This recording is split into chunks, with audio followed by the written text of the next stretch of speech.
今天是2018年11月15号，现在是我们在大棚子做的实验的拍照记录。现在拍这个是我们在大棚里边用的我们那个菌肥的，这个效果很好。它现在以后长的叶子要大，长的这个茎要高，要长得多。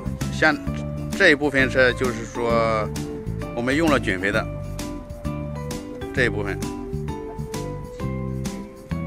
这是长势已经爬满了，爬到上头了。这左边这是没用我们的菌肥的，长得要矮要细，叶片要小，好多出现病害的也好多，长得很细了，分叶也不好。这是没用菌肥的。这是左边，这是右边用了我们的菌肥的，明显的叶片要大吧，结的果实要大，品质要好。这是用了菌肥的，没用菌肥的有一些长得很细，有些刚开花。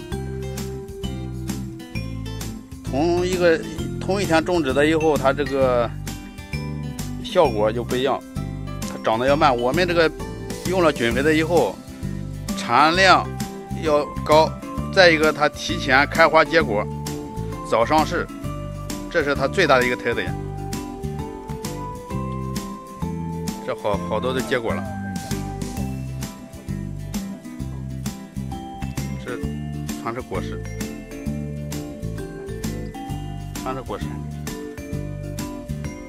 左边这是没用我们的，这是它的果实，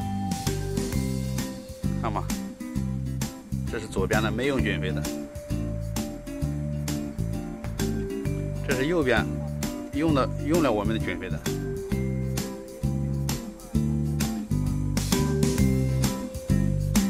明显不一样。